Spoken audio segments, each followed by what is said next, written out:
4 साल से एक और बड़ा चैलेंज था। आतंकवादियों के किले में जाकर के सर्जिकल स्ट्राइक करके उनके छक्के छुड़ा दिए। मुस्लिम बेटियों को शहीद हुए अपने वीर जवानों। सियावर रामचंद्र की जब बहुत जरूरी हो तभी अपने घर से बाहर निकले। हम न्यू इंडिया का संकल्प लेकर के आगे बढ़े, समय के रहते हुए करें।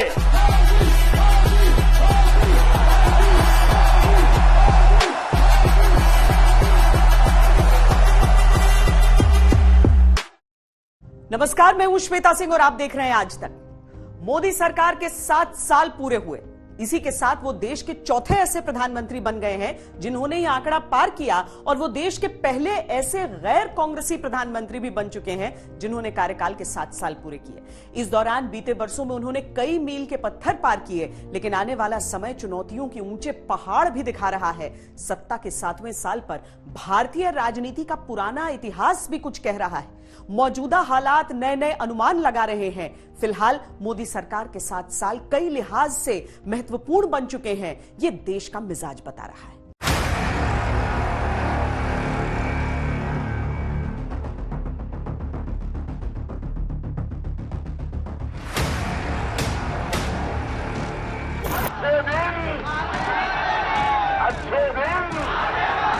इन बीते 7 सालों में बहुत कुछ बदल गया। अच्छे दिनों से शुरू हुआ नारा आत्मनिर्भर भारत तक आ गया। आज से हर भारतवासी को अपने लोकल के लिए वोकल बनना है। ये जनधन अकाउंट मैंने खोला था तब गरीबों को भी पता नहीं था। जनधन खातों को खोलने का अभियान जन जन वैक्सीन तक आ गया। वैक्सीन आने के बाद भी हमारी प्राथमिकता यही होगी कि सभी तक कोरोना की वैक्सीन पहुंचे। शैली बदल गई, संवाद बदल गया, प्राथमिकताएं बदल गईं। पूरे देश में आज रात 12 बजे से संपूर्ण देश में संपूर्ण लॉकडाउन होने जा रहा है। 7वें साल की देहरी को पार करके सरकार 8वें साल में प्रवेश कर गई, लेकिन अब तक कितने ही हालात बदल चुके हैं। इस वायरस ने हमारे कई अपनों को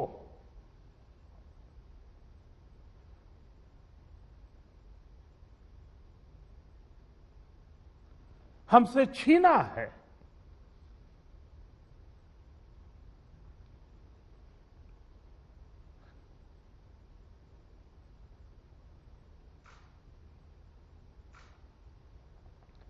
मैं उन सभी लोगों को अपनी विनम्र श्रद्धांजलि देता हूं और उनके परिजनों के प्रति सांत्वना व्यक्त करता हूं। आपके तप से और हम सबके साझा प्रयासों से महामारी के इस हमले को आपने काफी हद तक संभाला है, लेकिन अभी संतोष का समय नहीं है। हमें अभी एक लंबी लड़ाई लड़नी है। 7 साल की उपलब्धियां हैं। और आप में एक पहले पायलट प्रोजेक्ट करने की परंपरा होती है और पायलट प्रोजेक्ट होने के बाद स्केलेबल किया जाता है। तो अभी एक पायलट प्रोजेक्ट हो गया।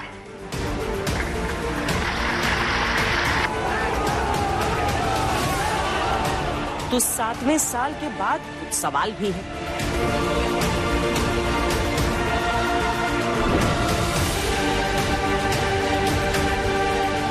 प्रश्न ये है कि सरकार को और प्रधानमंत्री को कोरोना समझ ही नहीं आ रहा है। 7 साल की कामयाबियां हैं। जब एक विकासशील देश अपने नागरिकों के लिए दुनिया का सबसे बड़ा डिजिटल आइडेंटिफिकेशन प्रोग्राम चलाता है, उनको बायोमेट्रिक पहचान देता है, उनका हक पक्का करता है। तो 7वें साल से आगे कई चुनौतियां भी हैं।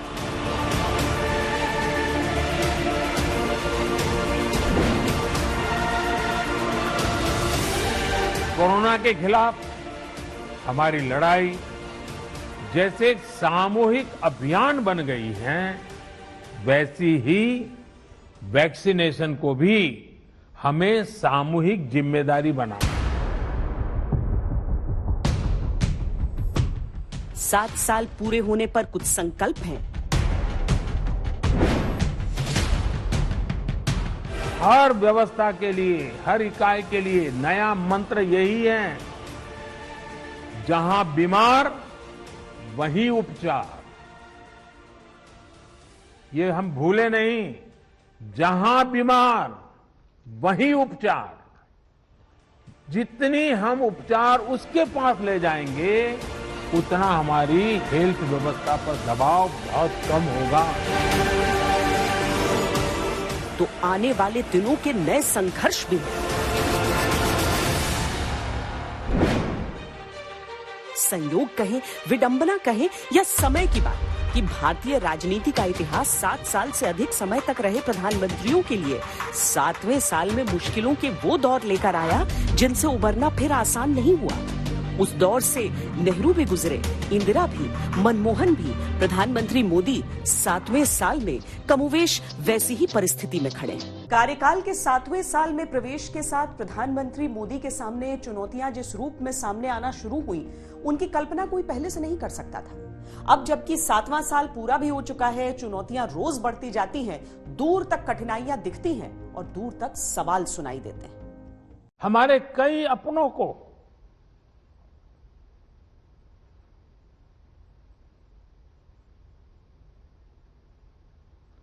हमसे छीना है।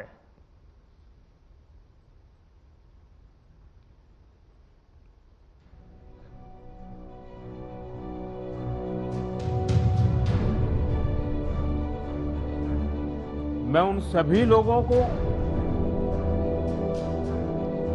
अपनी विनम्र श्रद्धांजलि देता हूं। संवेदनाओं ने व्याकुल किया तो आंखें छलक आई।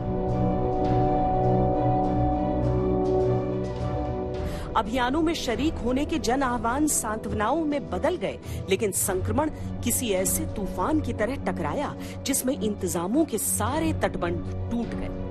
रह गए तो सवाल।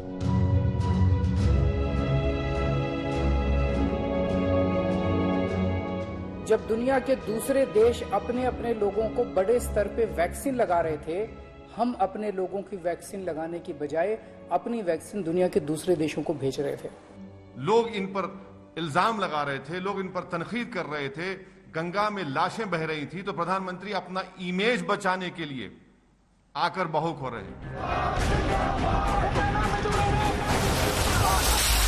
सवाल केवल कोरोना के नहीं, बल्कि महीनों से आंदोलन कर रहे किसानों के भी। और फूके आपने सरकार का पुतला, काले झंडे भी लगाए। 6 महीने हो गए, सरकार बात नहीं मान रही, तो करना पड़ेगा। चीन की चालबाजियों का भरपूर मुकाबला किया, लेकिन अभी भी पड़ोसी की चालबाजियों पर निगरानी करनी पड़ रही। अभी जो फोर्सेस तैनात हैं बॉर्डर पे LAC के ऊपर या LC के ऊपर, वो काफ़ी तादाद में है और कोई भी अगर एक्शन होता है, एक्टिविटी होता है, तो उसका सामना करने के लिए वो काफ़ी।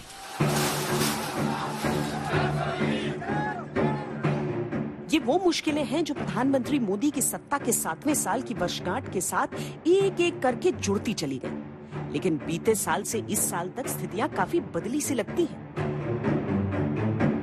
इसी कोरोना प्रबंधन को लेकर प्रधानमंत्री मोदी पिछले साल दुनिया में मिसाल बने थे। आगे अब कोई बढ़े नहीं, इसकी चिंता जरूर करनी होगी, कोई नई गड़बड़ न हो। आपदा के गहरे समंदर से हम निकले, ये हम मान के चले। इतना बड़ा देश, दुनिया मानती थी कि भारत तो नहीं संभल पाएगा। आपदा के गहरे समंदर से हम निकलकर हम किनारे की तरफ बढ़ रहे हैं। पर कोरोना की दूसरी लहर ने उसी प्रबंधन को निशाने पर रख दिया है। देश में लाखों लोग इलाज के बिना मर गए। कोविड की परिस्थितियों को डील करने में मोदी सरकार पूरी तरह से विफल हो गई। ऑक्सीजन बिना लोग मर गए, अस्पताल में बेड नहीं मिले, दवाई मिल नहीं पा रही है। मोदी सरकार विफल है और उस विफलता के बावजूद जश्न मनाने की तैयारी थी। देखिए, इसमें कोई विवाद नहीं है और उपलब्धता तो बस वही है कि ऊँट के मुंह में जीरा। उपलब्धता यही है कि हमने 1 करोड़ वैक्सीन का ऑर्डर किया है, लेकिन हमको मात्र जो है 5 लाख के करीब जो है 18 से 44 साल की उम्र के लोगों के लिए मिला है। हाँ, प्रबंधन दुरुस्त करने की कोशिशें हुई हैं, लेकिन ऑक्सीजन से लेकर वैक्सीन तक की कमी ने कटघरे में बार बार खड़ा किया है। भारत ने 6 महीने की देरी कर दी। आज से 6 महीने पहले दुनिया के कई देशों ने अपने लोगों को व्यापक स्तर पे वैक्सीन लगाना शुरू कर दिया था। हमने उस वक्त बहुत बड़ी गलती कर दी। अपने लोगों को वैक्सीन लगाने की बजाय अपनी वैक्सीन दूसरे देशों को भेजनी चालू कर दी। 7वें साल की शुरुआत में अर्थव्यवस्था का सवाल मिला। साल भर जान और जहान पर सवाल उठते रहे। कुछ बेहतरी की उम्मीद थी, लेकिन अर्थव्यवस्था का सवाल सवाल ही रहा। बेरोजगारी की दर सवाल है, रोजगार का सृजन सवाल है।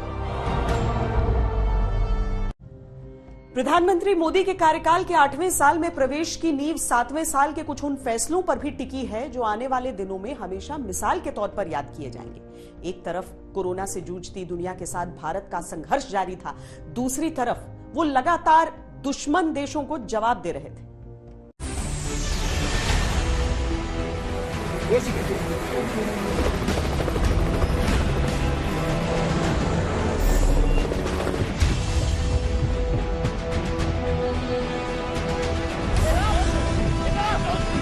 चीन ने चालबाजी का मोर्चा खोल रखा था। लद्दाख पर उसकी बुरी नजर थी।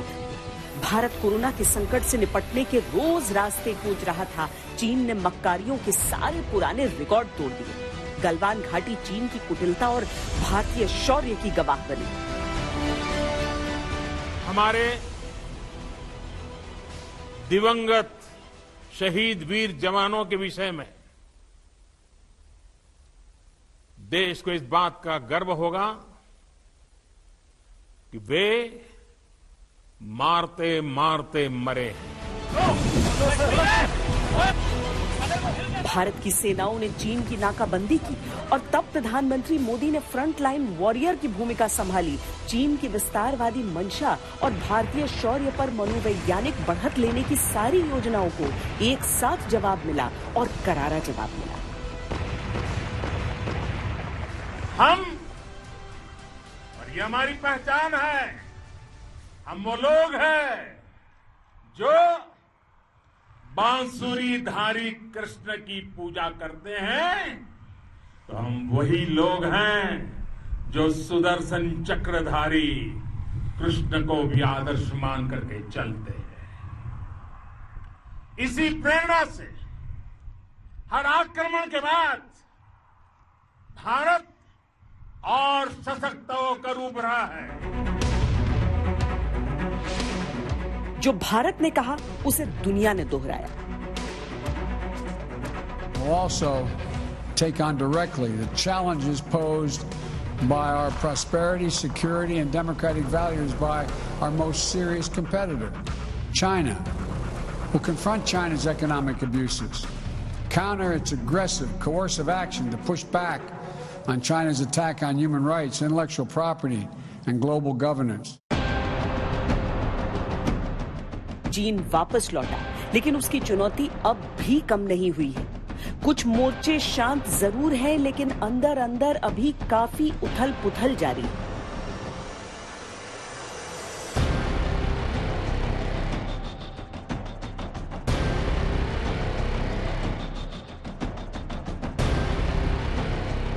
प्रधानमंत्री मोदी के कार्यकाल का 7वां साल पाकिस्तान के साथ संबंधों की समीक्षा और उसको दी गई सजा के तौर पर भी याद रखा जाएगा। कोरोना के समय में जब हर देश अपने नागरिकों की जान बचाने के लिए परेशान था, पाकिस्तान ने सीजफायर उल्लंघन का हर पुराना रिकॉर्ड तोड़ दिया। उसने अकेले 2020 में 5133 बार सीजफायर उल्लंघन किया।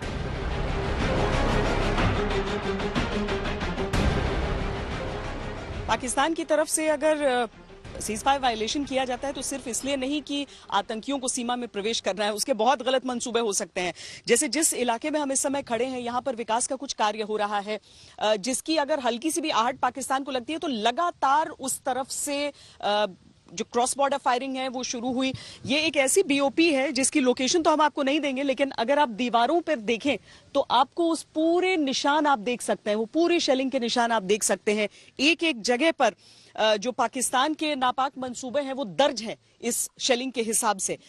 लेकिन जब से बातचीत हुई है डीजीएमओ स्तर की और उसके बाद ये तय हुआ है कि नहीं होगा सीज फायर वायलेशन किसी तरह का, उस समय से कम थोड़ी सी शांति इन इलाकों में देखने के लिए मिल रही है।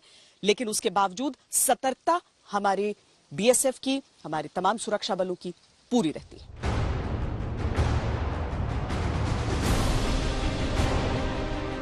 प्रधानमंत्री मोदी ने सेना को खुली छूट दी और वो छूट हर पाकिस्तानी हरकत के बाद उसकी उड़ती चौकियों और बंकरों की शक्ल में दुनिया के सामने आई।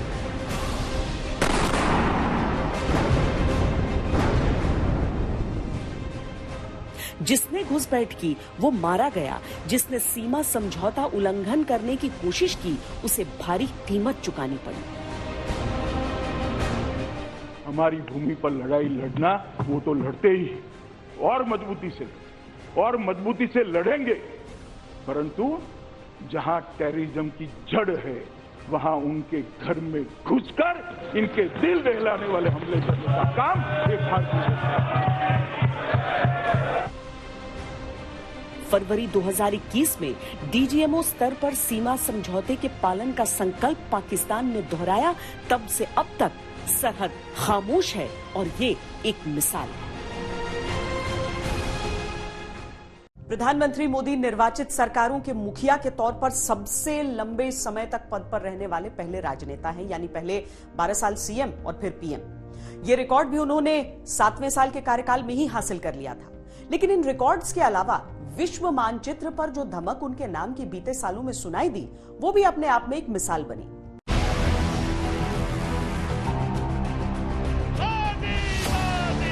प्रधानमंत्री मोदी की सबसे बड़ी ताकत हमेशा सीधे जनता से कनेक्ट हो जाने की रही है। कोरोना की दूसरी लहर में वो ताकत सबसे ज्यादा प्रभावित हुई। कोशिशें फिर से जन समर्थन की शक्ति को एकजुट करने की। शोहरतों का पुराना समय कब लौटेगा ये कोई नहीं जानता, लेकिन 7 साल के आकलन में महाशक्ति अमेरिका की दोस्ती की तस्वीरें भी याद आएंगी। नमस्ते ट्रम्प, नमस्ते ट्रम्प, नमस्ते ट्रम्प, नमस्ते Trump. India US friendship, India US friendship. ये वो आखिरी राजनीतिक उत्सव था जिसे दुनिया के सबसे पुराने और सबसे विशाल लोकतंत्र ने एक साथ मनाया। अहमदाबाद से दिल्ली तक प्रधानमंत्री मोदी की विदेश नीति नजर आ रही थी। इंडिया यूएसए रिलेशंस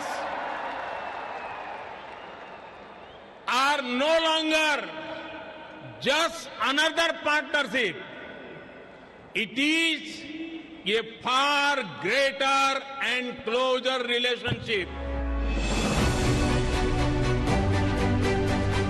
इन बीते 7 सालों में ही पीएम मोदी ने इजरायल के साथ भारत के रिश्तों का नया अध्याय शुरू किया। तब दुनिया ने कूटनीति का करिश्मा देखा था, वो करिश्मा जो संकट के समय मदद बनकर अब तक काम आ रहा है।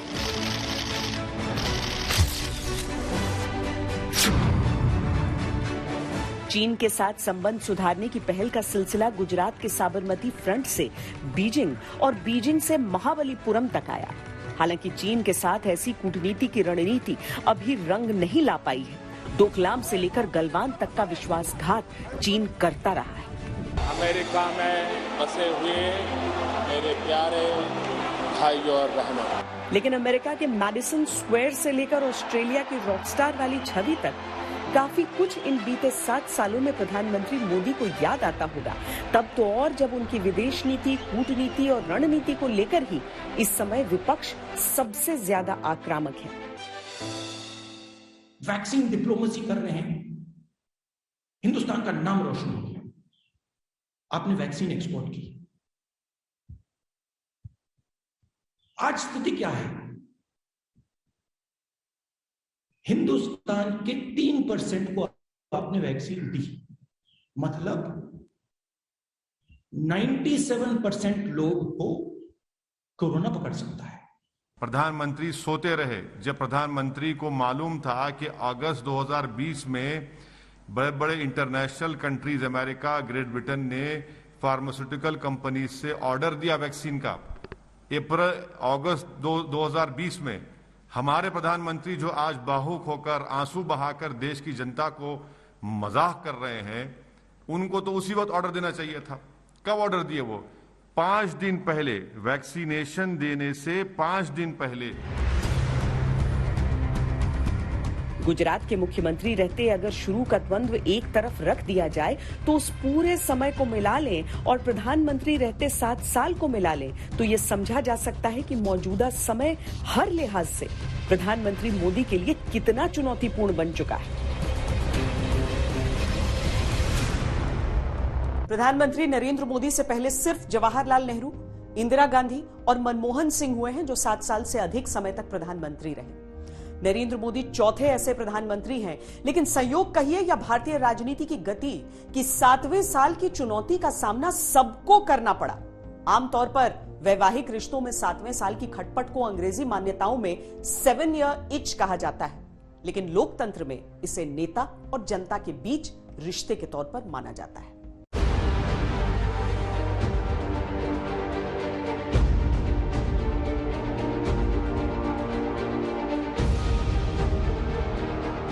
राजनीति में छवि, निर्णय और समय के साथ परिवर्तन होते रहते हैं। विचारधाराओं के बदलाव ने सत्ता के मन और मिजाज को भी बार बार बदला, लेकिन बीते कई दशकों की राजनीति में एक ऐसा मोड़ भी स्थापित हो चुका है जहां से आगे कहानी और किरदार दोनों की कठिनाइयां बढ़ती जाती हैं। वो मोड़ है सत्ता के 7वें साल का मोड़।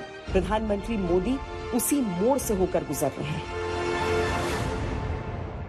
जब तक काले कानून रद्द नहीं करता उन्नी देर तक इत्थे बैठे रहेंगे, चाहे हुण कर दे कल नूं कर दे, 2024 तक बैठे हैं। उस बंदे नूं दिया वेलड़ बंदे नूं, साडे जेड़े मेहनती लोग उन्हां नूं कोरोना कोई नहीं। खुश नहीं है किसान सरकार से, विरोध दर्ज करवा कर आगे की रूपरेखा बना देंगे।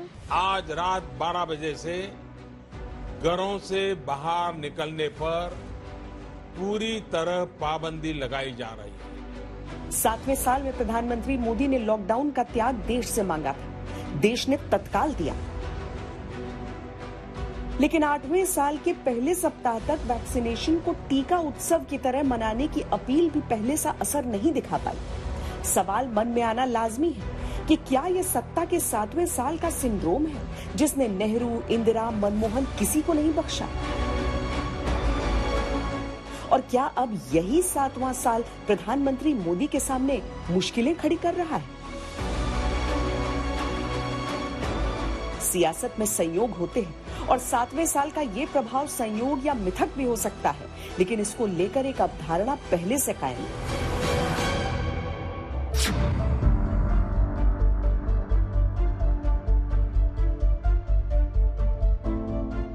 पंडित जवाहरलाल नेहरू सबसे लंबे समय तक देश के प्रधानमंत्री रहे। 1952 के प्रथम लोकसभा चुनावों के बाद वो चयनित से चुने हुए प्रधानमंत्री बने और आईआईटी, बांध, एम्स, स्टील कारखाने जैसे संस्थानों के निर्माण के साथ देश के शिल्पी कहलाए।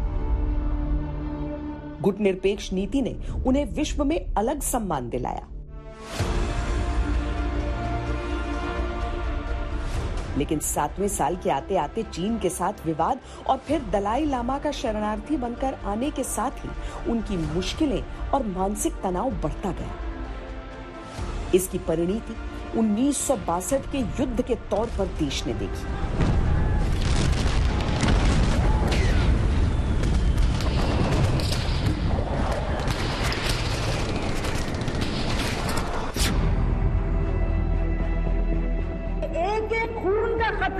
वादा मेरा है वो एक एक खून एक भारत को जीवित करेगा, भारत को मजबूती देगा।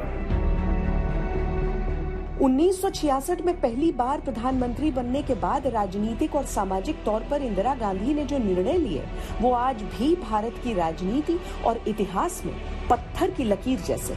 गरीबी हटाओ का नारा, बैंकों का राष्ट्रीयकरण, पाकिस्तान को पराजय के साथ बांग्लादेश का निर्माण जैसे फैसले उसमें शामिल।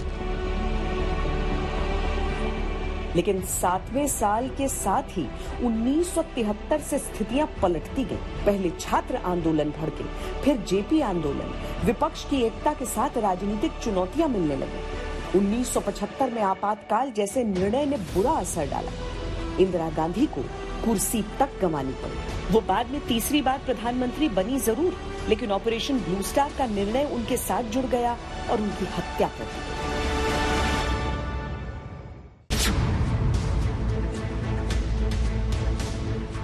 नेहरू गांधी परिवार की राजनीति के बाद मनमोहन सिंह ऐसे प्रधानमंत्री रहे जिन्होंने 10 साल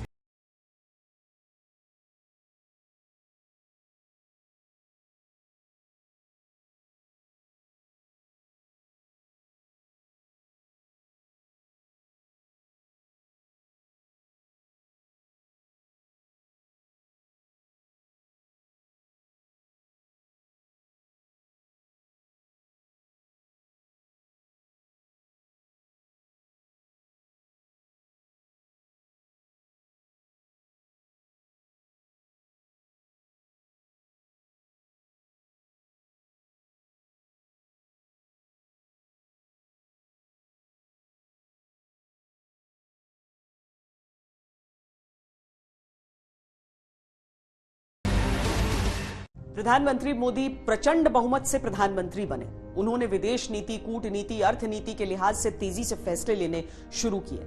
मौजूदा समय कठिनाइयां जरूर दर्ज कर रहा है, लेकिन बीते 7 साल में कई बड़ी उपलब्धियां प्रधानमंत्री मोदी के नाम से भारतीय इतिहास में दर्ज रहेंगी। एक झलक 7 साल के उनके 7 बड़े फैसलों पर।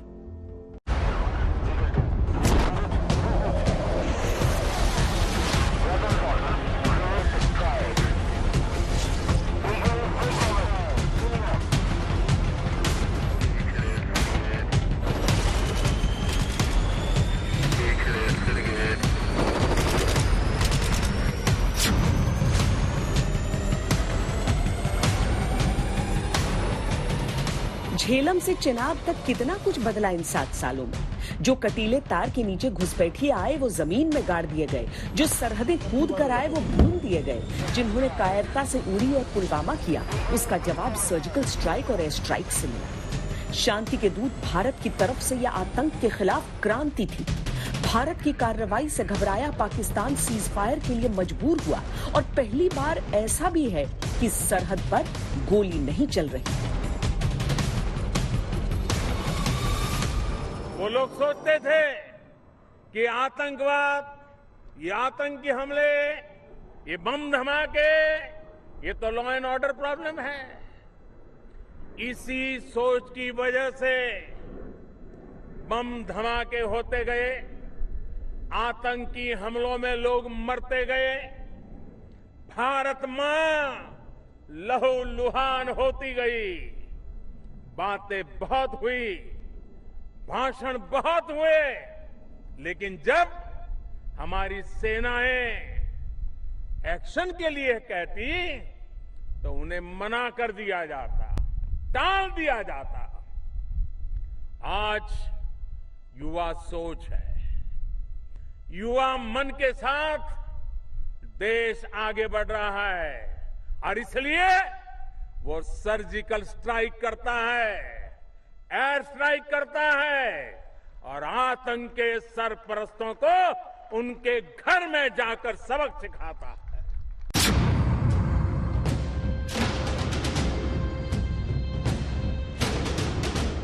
62 की धौंस लेकर चीन कितना कुछ करना चाहता था। भारत ने 2020 में उसे बता दिया कि ये दौर नया है। ये शौर्य का नवजागरण था जब आंख में आंख डाले भारत तना खड़ा रहा। गलवान जैसी हरकत की तो मुंहतोड़ जवाब मिला। देखो चीनी वाले डर के भाग रहे, आर्थिक रूप से भारत ने चीन के खिलाफ खुले फैसले किए, आखिर उसे पीछे हटना पड़ा। दूसरी लहर में भले भारत की प्राथमिकताएं जान और जहान पर ज्यादा केंद्रित हुई हैं, लेकिन चीन के लिए जवाब आज भी तैयार है। You are aware, like many of our friendly countries, India also faces threats and challenges emanating from multiple fronts. India is a victim of state-sponsored and state-inflicted terrorism, which is now a global threat. We have long witnessed unfortunate attempts to employ force to change status quo along our unresolved border. India is vigilant and prepared to counter and defeat any misadventure to defend our people and territorial integrity at all costs. मैं जब Jammu and Kashmir बोलता हूं, माननीय सदस्य इसलिए aggressive हूं कि Jammu and Kashmir के पीएको को आप भारत का हिस्सा नहीं मानते हो क्या? एग्रेसिव ना हो, जान दे देंगे इसके लिए। क्या बात कर रहे हो आप? एग्रेसिव होने की क्या बात कर रहे हो? जान दे देंगे इसके लिए। 7 दशकों से आग की किरकिरी थी धारा 370। राजनीतिक विमर्श के तौर पर भारत को ब्लैकमेल करने का टूल किट बन चुका था। 7 मिनट से भी कम लगे ये बताने में कि धारा 370 अब अतीत है। उसके बाद कश्मीर जिस रास्ते पर चला है वो वही है जो किताबों में कश्मीर की पुरातन सभ्यता का वर्णन करता है। जैसे रह रहे थे हम, आज भी हम वैसे ही हैं। हमें कोई दिक्कत नहीं है किसी चीज की, बस अपनी भेड़ बकरियां पाल रहे हैं, आराम से बैठे हैं। तो फिर हमारे लिए सब खुशियां इंशाल्लाह आएंगी, जरूर आएंगी, उम्मीद है सर। न्याय से हमें खुशी है। देखिए, सियासत तो होती है, इलेक्शन आया, हम जीत गए, कोई हार गया, लेकिन क्या हम इस मुल्क के मुस्लिम समाज के बेटियों के साथ खड़े नहीं हो सकते? क्या इस पर भी हम सियासत करेंगे? क्या जो शाहबानों की कहानी थी 1986 की, वही चलेगी 2019 में? क्या ये बड़े सवाल हमने सदन में उठाया है। दूसरे कार्यकाल के सबसे शुरुआती दिनों में इस प्रथा को मोदी सरकार ने खत्म कर दिया। इसको लेकर बहुत बहस हुई, सामाजिक संघर्ष की बातें हुई, लेकिन आखिरकार 3 तलाक के खिलाफ कानून आज देश की सच्चाई है।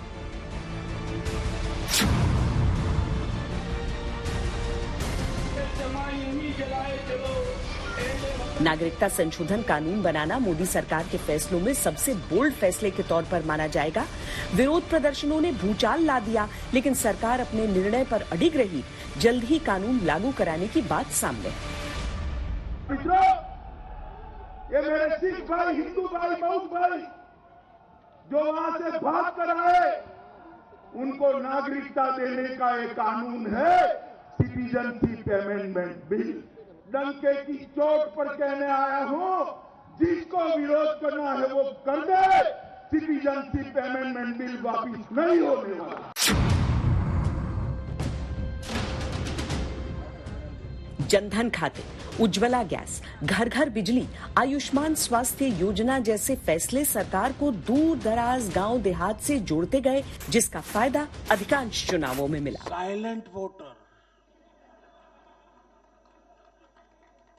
साइलेंट वोटर अब उनकी गूंज सुनाने लगी है।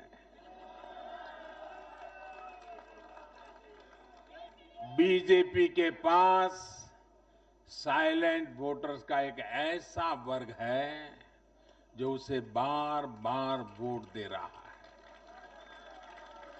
निरंतर वोट दे रहा है।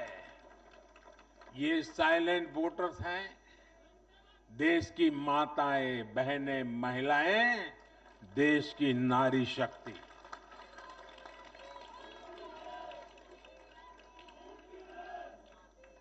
ग्रामीण इलाकों से लेकर शहरी इलाकों तक महिला वोटर ही भाजपा की सबसे बड़ी साइलेंट वोटर का समूह बन गया है।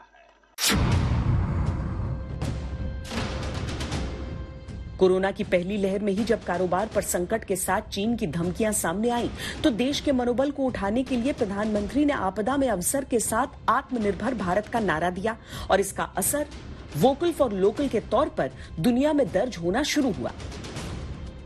दूसरी लहर में हालात बदले, जिनका असर प्रधानमंत्री मोदी तक पहुंचा है।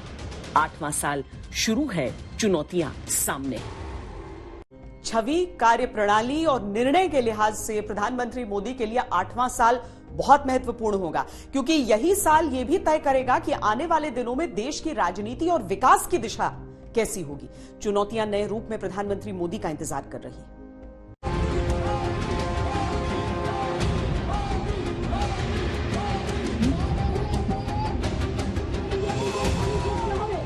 पार्टी बंगाल में सारी ताकत लगाने के बाद भी हार गई और इसी हार के साथ उसे 2022 में उत्तर प्रदेश चुनावों में उतरना है। हाल में ही पंचायत चुनावों ने पार्टी को नई रणनीति बनाने पर मजबूर किया है। प्रधानमंत्री मोदी पर फिर से बड़ी जिम्मेदारी होगी। कोरोना के चलते दुनिया की सीमाएं बंद हैं, कूटनीति प्रभावित हो रही है। तुर्की, पाकिस्तान जैसे बनते समीकरण, अमेरिका में नया प्रशासन, ये सब प्रधानमंत्री मोदी को नए सिरे से विदेश नीति बनाने के लिए मजबूर कर रहे हैं और उन्हें ये भी तेजी से करना होगा। ये ठीक है कि पुराने संबंधों के चलते भारत पर विपदा आई तो दुनिया भर के देशों से मदद आई, लेकिन इससे भारत की वैश्विक छवि को धक्का भी पहुंचा है। वो रिपेयर करना प्रधानमंत्री मोदी की प्राथमिकताओं में होगा। कोविड काल की दूसरी लहर ने देश के आर्थिक सामाजिक ढांचे को बहुत बुरी तरह प्रभावित किया। सांस सांस को तड़पे देश ने ऑक्सीजन के एक एक कतरे के लिए निष्ठाएं और सोच बदली है। विपक्ष पहले से ही कहीं अधिक हमलावर हुआ है। हर कदम मुश्किलों से भरा होगा। सारी कहानी जनता के विश्वास पर टिकी है। प्रधानमंत्री मोदी को वहीं से नई शुरुआत करनी है। रुक जाना नहीं तो कहीं हार के, कांटों पे चल के मिलेंगे साए बहार के। ओ राही ओ राही ओ राही ओ राही ओ राही ओ राही ओ राही ओ राही। विपक्षी चुनौतियों को सीढ़ी बनाकर प्रधानमंत्री मोदी सत्ता के खेल में यहां तक आ गए, लेकिन आगे सीढ़ियां नहीं, चुनौतियों के पहाड़ नजर आ रहे हैं, जिन्हें उन्हें पार करना होगा।